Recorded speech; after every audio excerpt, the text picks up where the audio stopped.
how to feel like you're making progress in a language. So guys, I'm not going to waste your time. I know it's a pretty common kind of frustration to not feel like you're actually making progress in your language, to feel like you're wasting your time and that the actual tasks you're doing to learn a language, like, flashcards or whatever it is, aren't actually working. And nobody wants to waste their time. So I'm going to make this video for two reasons. Basically, one, to make sure you are actually not wasting your time, because I think some people are.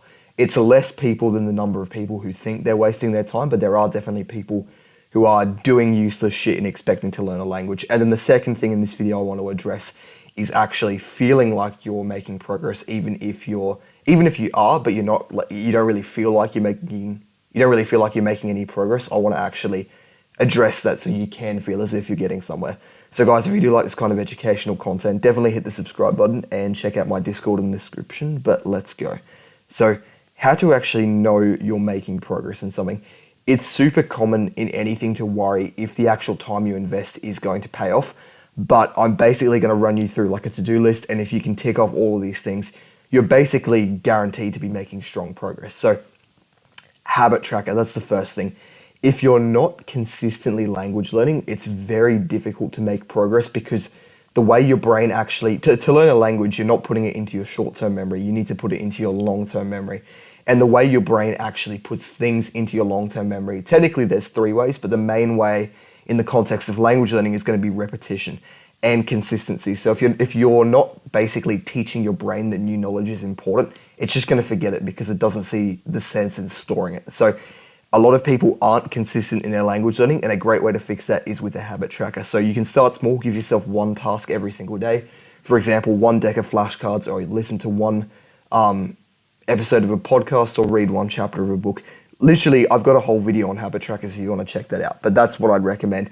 Journaling as well is super good. Journaling in the language that you're learning, for example, Italian or whatever, is really good as well. You can use Google Translate to help you if you don't know the words for things you want to talk about, and it's also good to look back over time and see the mistakes and the simplicity of your journaling back in the day compared to now. It's really wholesome. So yeah, and then also win stacking as well. So having a notes document on your phone called wins or WinStack or whatever, and every day you just put one or so wins in, and you can look back over time and just see all these wins, like I language learned when I didn't feel like it, or I learned this word, etc. And yeah, that's really, really good. If you're doing all of those things, you can basically guarantee that you are making progress in the language. If you want to make even faster progress, you can definitely check out some of the other videos on my channel, but that is kind of the threshold, and that will guarantee you are actually getting somewhere. And I think chances are most people are doing some of these things and they are getting somewhere. And when you're actually worrying about whether or not you're learning a language, it is kind of an irrational fear. So if you haven't heard of the term imposter syndrome, which I think a lot of people have heard of it, it's basically when you doubt your own skills and successes and you feel like a fraud. So you wouldn't really want to say you're learning the language or you speak the language if you're good enough, just because you worry that you're just not really good enough to do it. You're doubting your own progress and skills and that kind of thing. And I think a lot of people, especially now, I'm not really sure why, I'd have to think about that for a bit, but a lot of people kind of suffer from light imposter syndrome. They don't want to take credit for things, even when it's justified, and they just worry that they're not good enough and they're not making enough progress in things. So to kind of beat imposter syndrome, firstly, make sure you're doing the things on the previous slide to guarantee your progress. And I'd also say tip one is patience. Progress definitely does take time. And I'll relate that back to me, because I think last week or a week and a half ago, I was extremely impatient with language learning, and I had been before as well.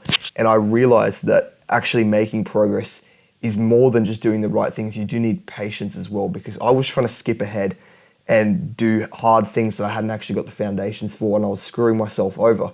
And what I realized was I actually needed to take it back a level and do the easier things, make sure I was mastering them, and then I can move on. And I actually feel a lot more fulfilled now going back and doing easy things in Russian that I was missing. So just understand that progress takes time. If you think you're skipping ahead too far, you might be, and I'd urge you to go back and just make sure you are covering all the basics. And if you do need help with any of these things, by the way, feel free to comment down below and I'll try and give you a hand. And my second tip would be just to take stock of the content you consume. So if you heard the saying, you're the sum of the 5 people you're around, that's definitely true. But you're actually the sum of just everything you're around and everything you consume. So you vote with your time in the kind of person you want to be. And if you're spending your time watching, short form content, high dopamine content, clips of people being really good at speaking languages, but not actual educational clips of how to become good at speaking languages, you're gradually going to adopt that mindset of, oh yeah, these people just got it by luck. They didn't actually have to work hard. And you're not going to want to put in effort to achieve a goal. So I'd highly recommend you take stock of that and you try and cut back on all the short form content and all that rubbish. And yeah, watch more low dopamine educational content. And yeah, those kind of things will gradually destroy your imposter syndrome and you'll become a better person because of it. I'll try and put some recommendations for content in the description if you want to check it out. But yeah, I'd highly recommend you do kind of lean more into the low dopamine, long form content. That is much better for your mental health and it does destroy imposter syndrome, I promise. And as far as journaling goes, it is super important to see your progress expand. We did already talk about it on the previous page. But yeah, just even if it's journaling in English, just gratitude journaling, I think that can be super good as well. And overall, just remember progress does take time. But if you are putting in the work, it will pay off eventually. And yeah, always seek out to be better. Always try and make sure you're consuming content that's actually going to improve you as a person and not just entertain you. And that's basically it, guys. So definitely subscribe. It does make me feel better about all the effort I put in for free. I've got links to my free Discord in the description if you want to get in that. And yeah, have a good one. Thank you for watching.